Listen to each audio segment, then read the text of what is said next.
Assalamualaikum warahmatullahi wabarakatuh. Salam sejahtera untuk semuanya. Saya Pak Ali dari Inside Chamber. Berikut ini adalah buku tematik kelas 6. Ya, tema 3, subtema yang kedua. Penemuan dan manfaatnya. Perkembangan kehidupan masyarakat tentunya banyak dipengaruhi oleh beragam penemuan, seperti penemuan televisi yang kemudian mampu mengubah peradaban dunia. Ya, si kotak ajaib John Logie Baird, ya, John Logie Baird lahir di Skotlandia 13 Agustus 1888. Ia adalah penemu yang pada kesempatan itu untuk pertama kalinya menunjukkan bahwa gambar hidup dapat ditransmisikan melalui pesawat yang sekarang dikenal sebagai televisi.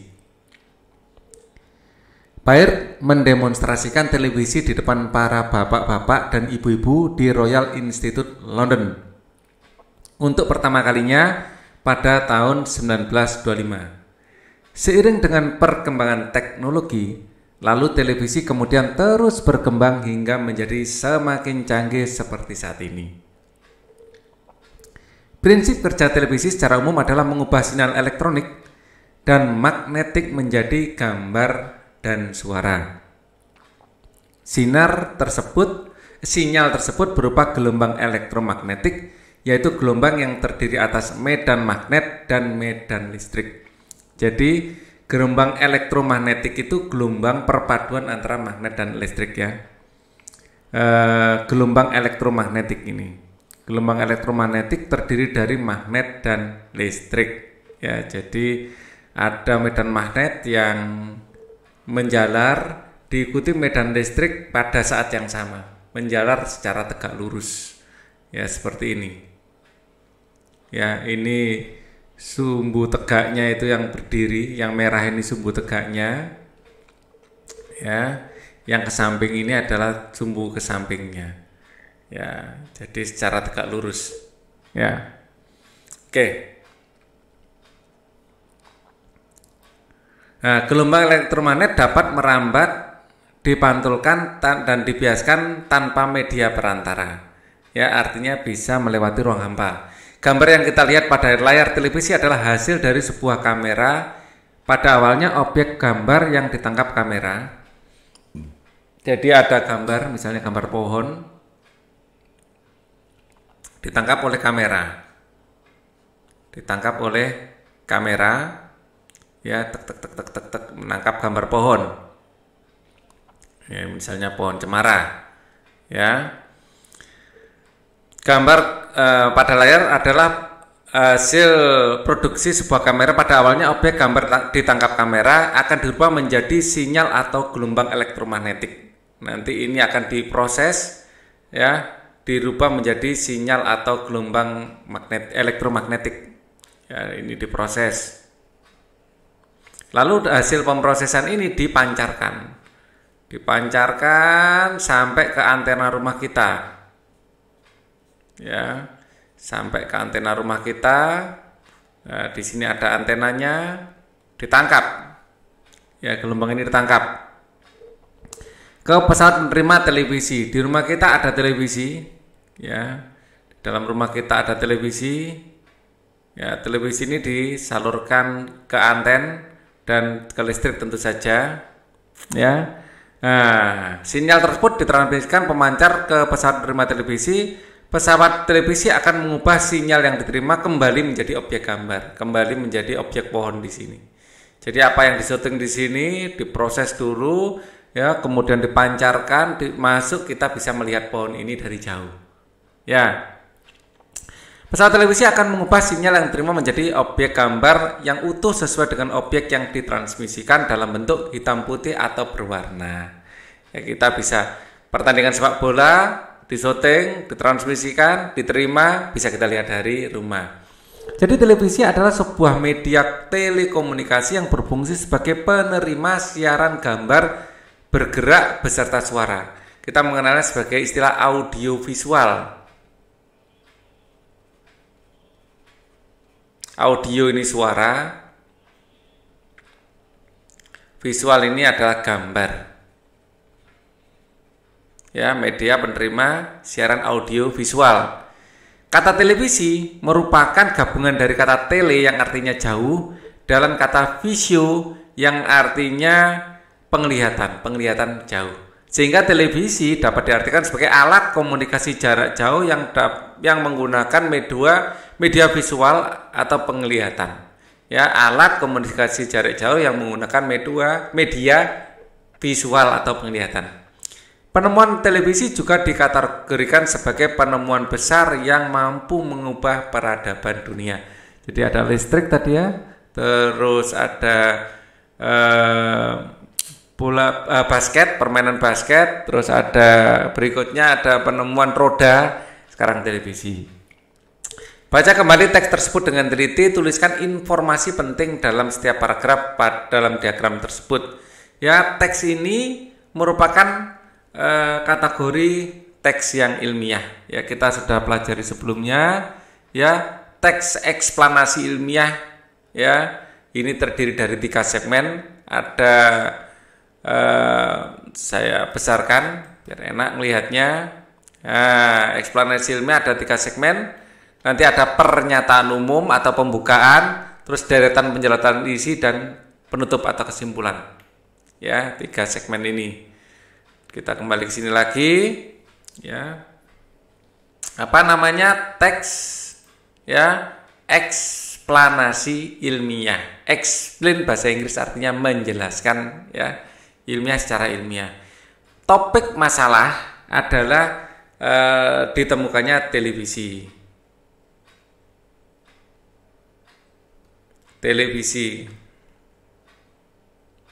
atau televisi gitu aja, enggak masalah, itu topiknya.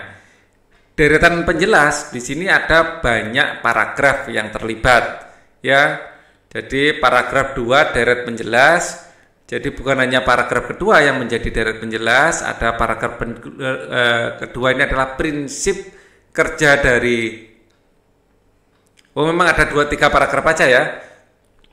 Prinsip kerja dari televisi. Jadi intinya adalah prinsip kerja dari televisi.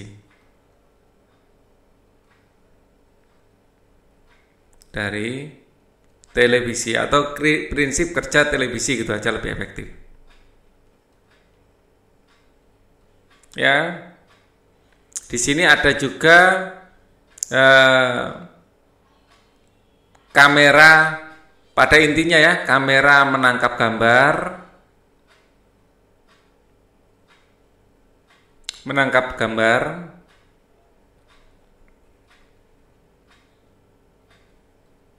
Kemudian gambar diolah dan ditransmisikan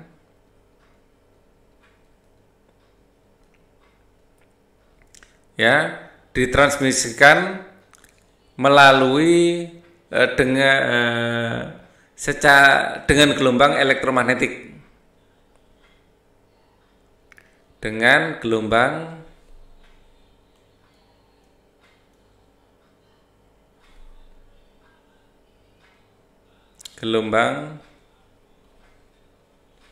elektromagnetik.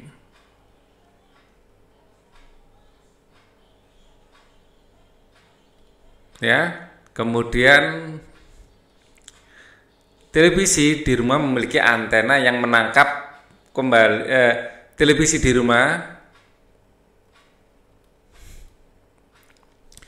menangkap gelombang tersebut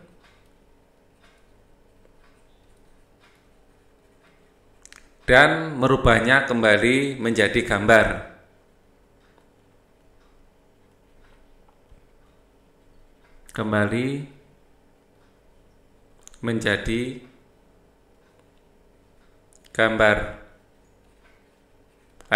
Ini.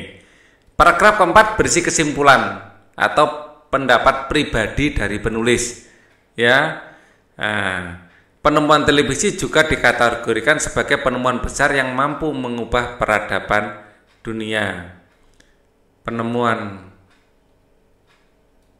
televisi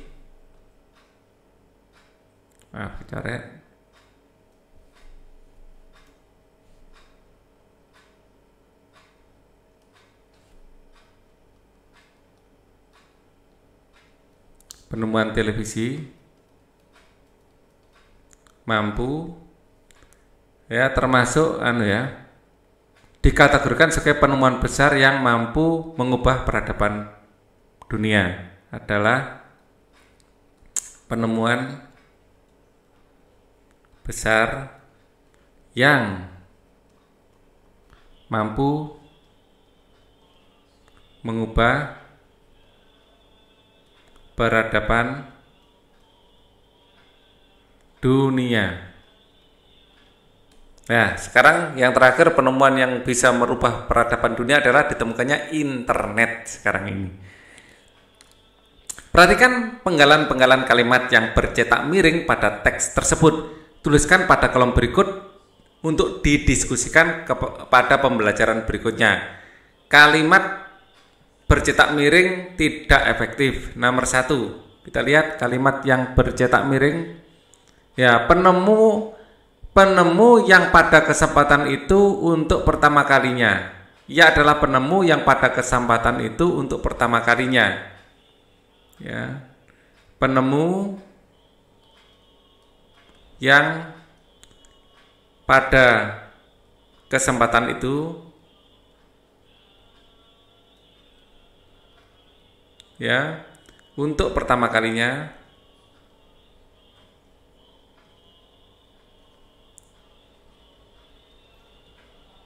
Ya, ini kata yang bercetak miring. Penemu yang pada kesempatan itu untuk pertama kalinya menunjukkan bahwa ini aja ya, yang bercetak miring sampai sini aja. Lalu di sini ada, di depan para bapak-bapak dan ibu-ibu. Ya, di depan para bapak-bapak dan ibu-ibu. Para bapak-bapak dan ibu-ibu. Oke. Di depan para bapak-bapak dan ibu-ibu. Kemudian ada lagi, lalu televisi kemudian terus berkembang. Lalu televisi terus kemudian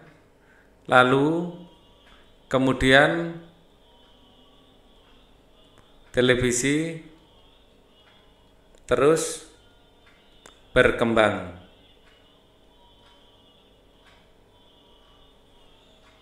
Ya, itu adalah yang bercetak miring. Bercetak miring. Oke. Televisi adalah salah satu penemuan yang sangat penting. Ayo kita bahas lebih lanjut tentang pengaruh televisi terhadap kehidupan masyarakat Indonesia. Apa pengaruhnya? Ya, mari kita bahas. Nah, ini agak coret. Kita lanjutkan.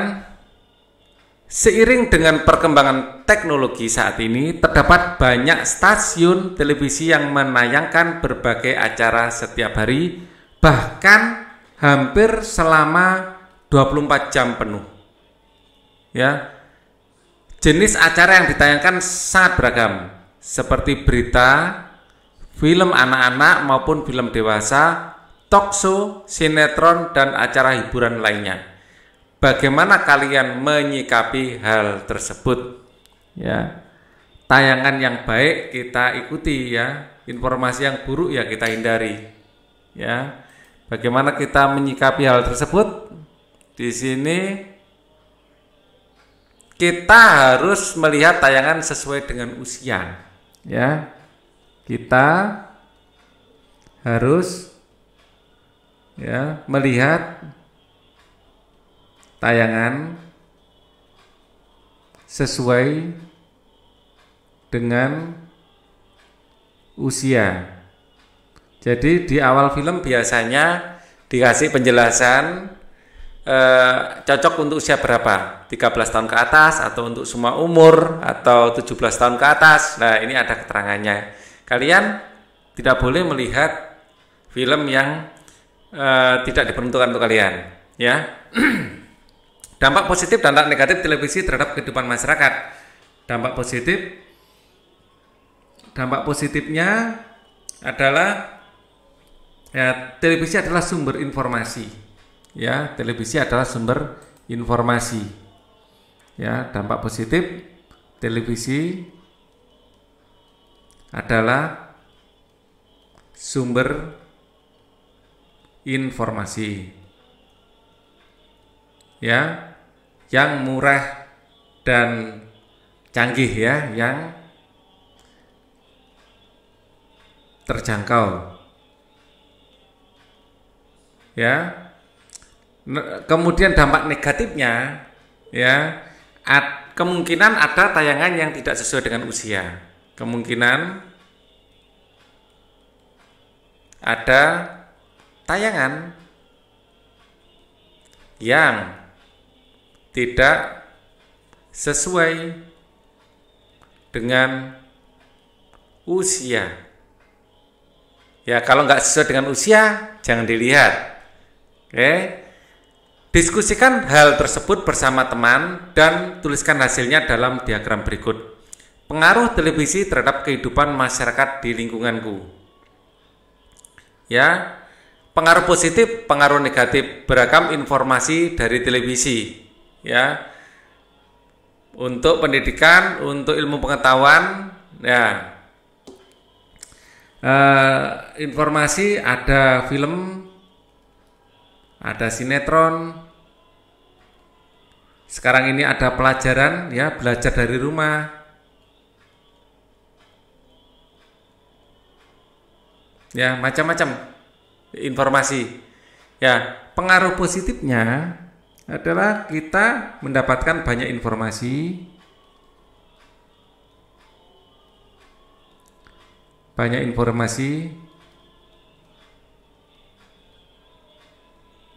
dan hiburan. Ya, kita positifnya. Nah, pengaruh negatifnya ya, beberapa hiburan ya, dan beberapa informasi dan hiburan tidak cocok untuk anak usia tertentu. Ya. Ya. Beberapa informasi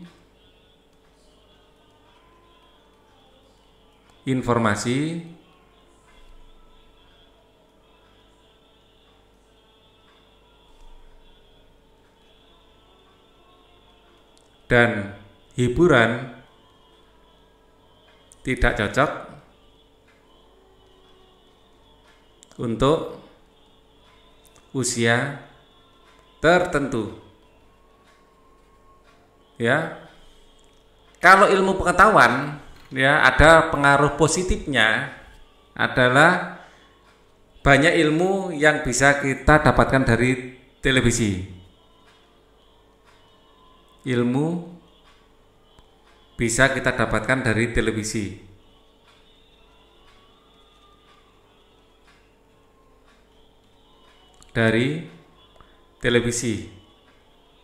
Terutama program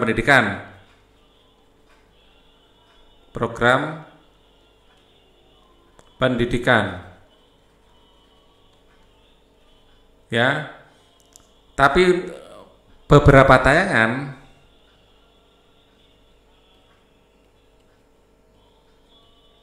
justru merusak pemahaman kita terhadap ilmu pengetahuan. Ya. Karena hanya mementingkan sisi hiburan.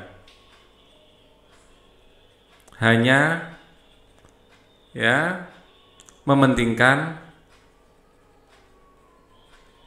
sisi hiburan. Ya, bukan ilmu pengetahuannya. Nah, contohnya sinetron yang tidak bermutu, ya. Contoh sinetron tertentu yang tidak masuk akal. Wah, ketutupan saya sendiri ya. Memang ada beberapa tayangan itu malah mengkaburkan ilmu pengetahuan itu sendiri. Ya. Nah, misalnya jatuhnya ke kiri, yang luka yang kanan. Nah, ini kan merusak ilmu pengetahuan. Ya. Terus kemudian disenggol sedikit meninggal. Itu kalau tokoh baik. Tokoh buruk, wah, dia apa-apain enggak meninggal. Itu kan merusak pemahaman kita terhadap ilmu pengetahuan. Ya, jadi banyak cerita-cerita yang ditulis dengan kurang bermutu sehingga membuat kita itu justru malah kurang logis cara berpikirnya. Renungkan sikapmu selama ini terhadap keberadaan televisi di rumah. Tuliskan rencana ke depan untuk memiliki sikap lebih bertanggung jawab dalam menggunakan pesawat televisi di rumah, sehingga memberikan manfaat positif bagi kehidupanmu. Ya, kita harus memilih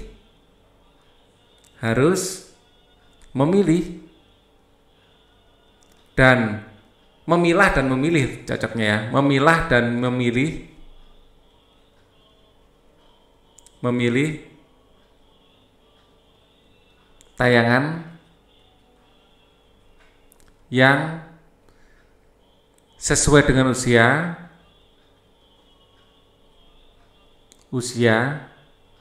dan jelas manfaatnya, ya,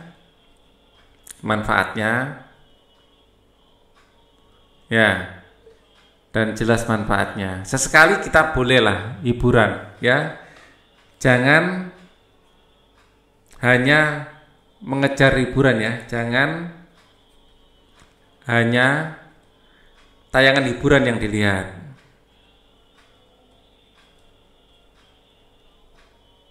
Ya, karena tayangan hiburan pada umumnya tidak mendidik, karena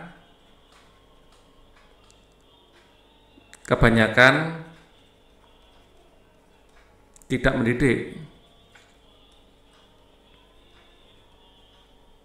Ya. Seperti halnya televisi yang menggunakan sumber energi listrik, lampu-lampu di rumah kalian juga menggunakan energi listrik. Sekarang kamu akan kembali menemukan cara membuat rangkaian paralel lampu sederhana menggunakan energi baterai. Baca kembali daftar alat dan bahan yang telah kamu buat pada pembelajaran sebelumnya. Siapkan alat dan bahan yang telah kamu bawa hari ini untuk percobaan pembuatan rangkaian lampu paralel sederhana. Gambarlah rencana rangkaian lampu paralel yang akan kamu buat. Sesuaikan rancanganmu dengan bahan-bahan yang kamu miliki. Kamu dapat menambah jumlah lampu atau baterai sehingga rangkaian lampu paralel yang dibuat sekelas nanti akan beragam. Rangkaian lampu paralel seperti ini. Rangkaian lampu paralel. Jadi lampunya disusun secara paralel.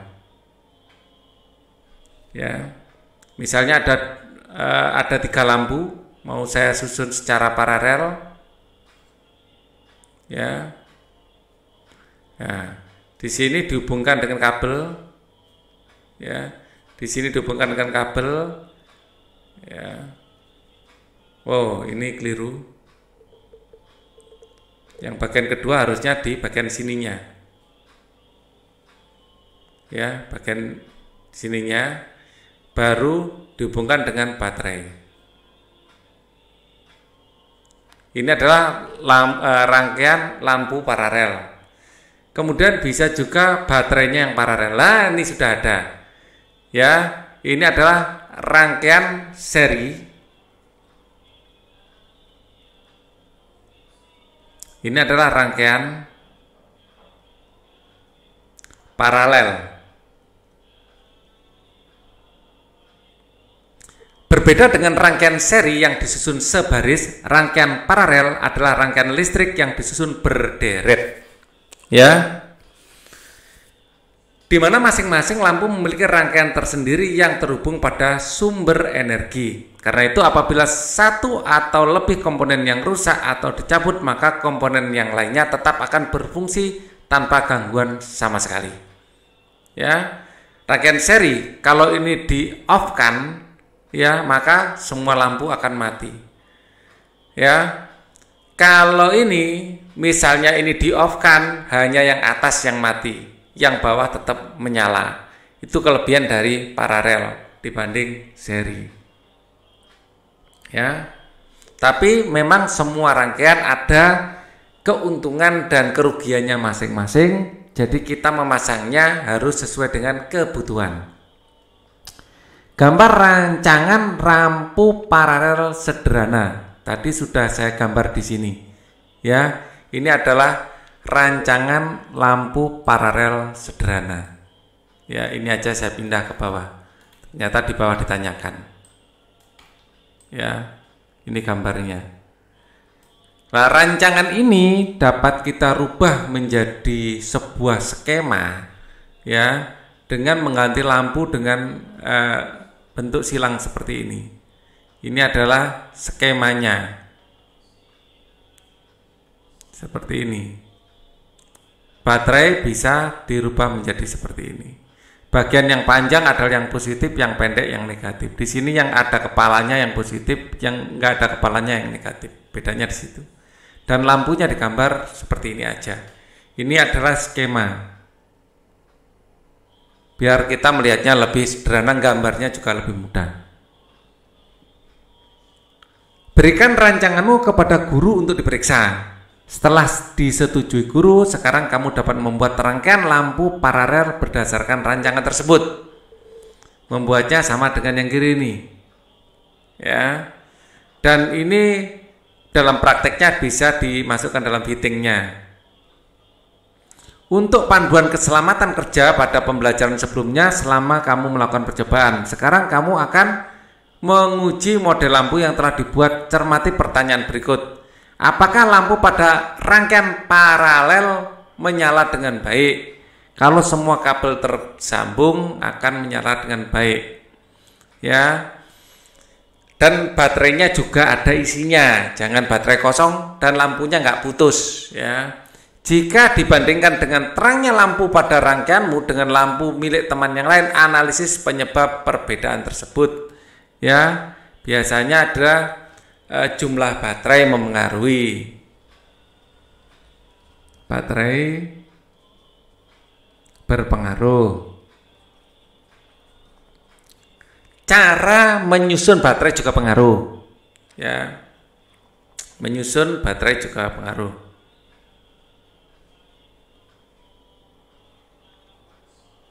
Ini mempengaruhi. Jika lampu tidak menyala dibandingkan dengan rangkaian lampumu dengan rangkaian milik teman yang menyala, temukan kesalahan dan perbaiki. Mungkin saja ada kabelnya yang tidak nyambung. Jika lampu mudah putus, amati jumlah baterai yang digunakan, kemudian temukan permasalahannya. Terlalu banyak baterai membuat lampu mudah putus.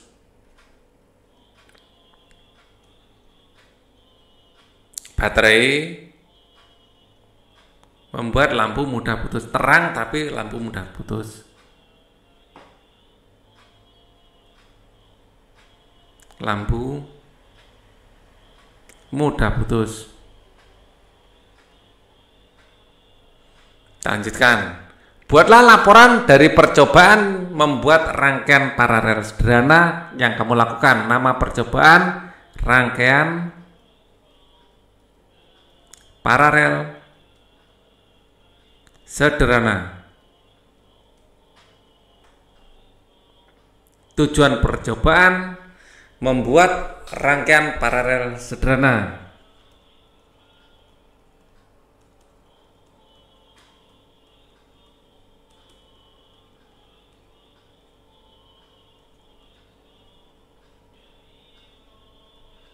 Alat-alat ini sudah kita bahas sebelumnya sebenarnya, ya. Adalah minimal 2 lampu. Ya, kalau cuma satu nggak bisa bikin paralel. Ya, minimal 2 kabel. Ya, 2 meter lah cukup. Baterai. Ya, minimal 2 biar kita bisa melihat rangkaian seri dan paralelnya. Ya, kemudian kita butuhkan dudukan baterai dan dudukan lampu.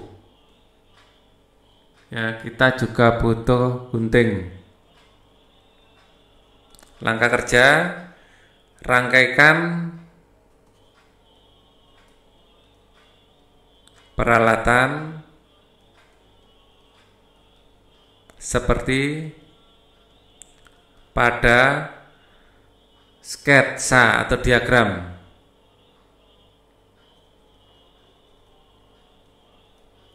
Ya, kemudian kalau sudah menyala, ya ini tinggal ngerangkaikan aja sebenarnya, langsung bisa menyala itu sudah. Ya, pasang lampu dan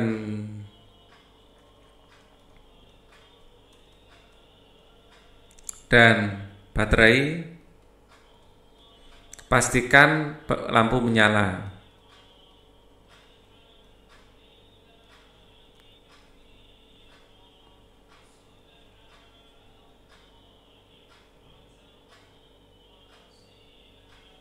Oke. Kesimpulan, rangkaian paralel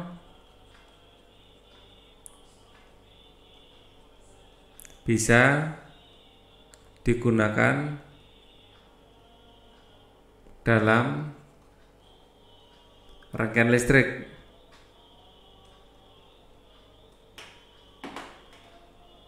Ya, yang pertama. Yang kedua, apabila satu lampu dimatikan, lampu lain tetap hidup.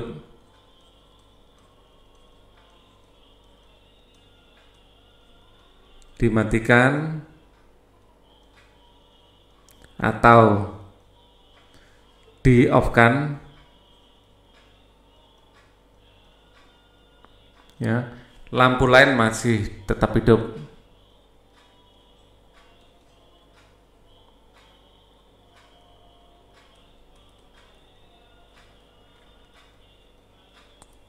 Oke.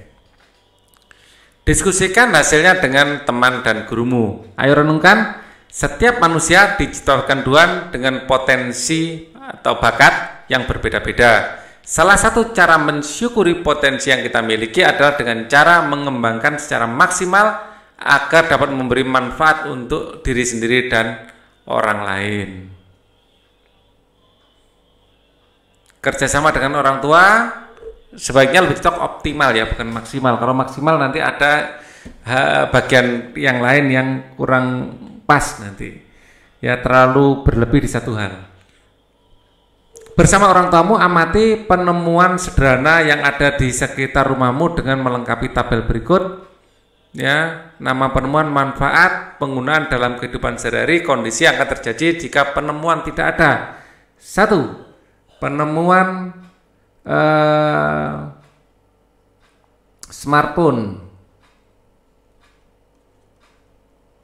Manfaat berkomunikasi. Penggunaan dalam kehidupan sehari-hari, ya, untuk mengirim pesan, untuk berkomunikasi dan hiburan, ya. Dan hiburan. Kondisi yang akan terjadi jika penemuan ini tidak ada saat pandemi Corona, susah dalam proses belajar mengajar, susah, ya. Belajar mengajar susah. Kalau sekarang kan paling tidak kita bisa belajar secara online. Tetapi kalau nggak ada smartphone, atau nggak ada komputer, akan susah, ya. Masih banyak yang tidak boleh juga kita kesusahan mengirim pesan menjadi tidak sesederhana kalau ada handphone misalnya. Mengirim pesan menjadi susah ya dan tidak menarik. Mungkin bisa telepon tapi kan nggak bisa video call misalnya ya. Nomor 2, apalagi penemuan yang sering lampu sudah ya, kita yang lain yang belum dicontohkan di buku. Penemuan misalnya internet. Nah, internet hubungannya dengan smartphone sebenarnya. Kalau pesawat, ya pesawat. Manfaat transportasi. Penggunaan dalam kehidupan sehari-hari, transportasi jarak jauh. Jarak jauh. Ya, kondisi yang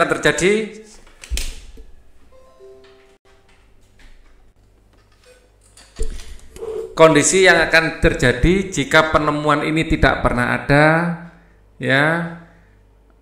Kalau pergi ke luar negeri jadi lama, ya. Untuk ke luar negeri, misalnya ibadah haji, ya, butuh waktu yang sangat lama. Sangat lama. Jangankan keluar negeri, Jakarta Surabaya yang kalau dengan pesawat bisa 1 jam nyampe, ya kalau tidak ada pesawat kan bisa sehari penuh, ya kan?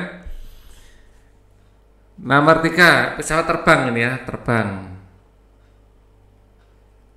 Teknologi apa lagi yang ditemukan baru-baru ini? Misalnya teknologi internet, ya, internet.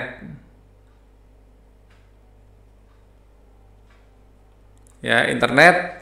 Nah, dulu memang ada telepon tapi masih pakai kabel. Ya. Tetapi dengan internet ini kita telepon menjadi murah. Media komunikasi multimedia. Penggunaan dalam kehidupan sehari-hari untuk bertukar informasi, ya. Untuk jalur komunikasi multimedia.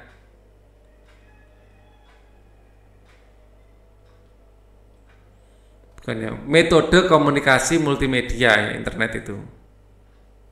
Metode komunikasi multimedia.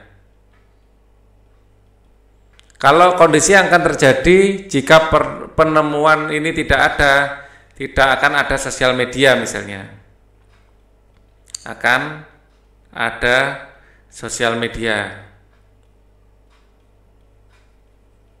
Tidak akan ada Instagram, tidak akan ada WhatsApp, tidak akan ada Facebook, tidak akan ada YouTube. Ya, kembali ke zaman masa kecilnya Pak Ali. Ya. Tidak ada semua itu zaman masa kecilnya Pak Ali. Nah, untuk tugas pembelajaran berikutnya akan saya bikinkan di video selanjutnya. Untuk pembahasan yang lain, link ada di kolom deskripsi. Di situ ada link untuk ini ya, playlist yang sudah saya bikin. Thank you for watching. Wassalamualaikum warahmatullahi wabarakatuh.